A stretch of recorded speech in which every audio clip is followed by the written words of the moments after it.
तो hello everyone, I hope आप सब बढ़िया होंगे। अभी कुछ ऐसा सीन चल रहा है कि अप्रॉक्स आज से 2 से ढाई साल पहले मेरी लोअर बैक में थोड़ी सी इंजरी हुई थी। उसके बाद मैंने पावर लिफ्टिंग, डेडलिफ्ट्स और ये सब कुछ करना बंद कर दिया था। मैंने सोचा था कि इसको थोड़ा सा टाइम देते हैं तो ये अपने आप सही हो जाएगा और फिर से डेडलिफ्ट और नॉर्मल जो भी चीज़ें हैं मेरी हैवी लिफ्टिंग वो सब स्टार्ट कर सकते हैं।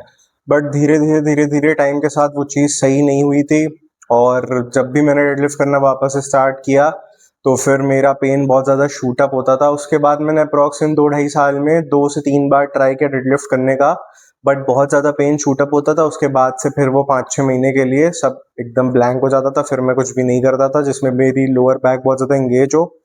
तो फिर क्या हुआ, एक तो प्रॉब्लम ये थी कि कोई भी बिना प्रोग्रामिंग के मैं डेडलिफ्ट स्टार्ट कर देता था और जैसे ही डेडलिफ्ट करना स्टार्ट करता था तो हैवी ही जाता था।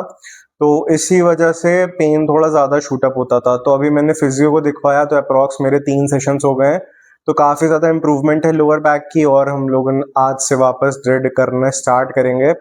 तो और एक और चीज़, मैंने सूमो पे स्विच कर दिया है कन्वेंशनल से, क्योंकि मुझे डायरेक्ट लोड अपनी लोअर बैक पे नहीं चाहिए। क्योंकि सूमो में थोड़ा सा लोड तुम्हारा बैलेंस हो जाता है, तुम्हारे लोअर बॉडी का एंगेजमेंट ज़्यादा होता है तो लोअर बैक से थोड़ा सा लोड कम पड़ता है, मतलब ज़्यादा नहीं पड़ता है।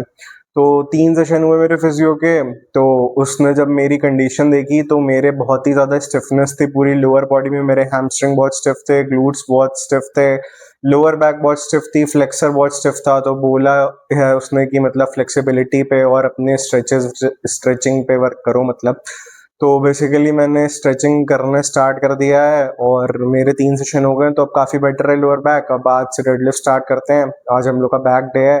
तो अब मैंने एकदम सही से प्रोग्रामिंग करी है अपनी डेडलिफ्ट की और स्क्वाट की भी मैंने लोअर बॉडी ट्रेन करे अप्रॉक्स 5 महीने हो गए, क्योंकि मैंने फेब से लोअर बॉडी भी ट्रेन नहीं करी है बिकॉज जो मेरी लोअर एब्डोमेन की इंजरी हुई थी जनवरी में, तो वो तो अपने आप हील हो गई। मतलब उसका मैंने रिहैब विहैब सब कुछ किया था।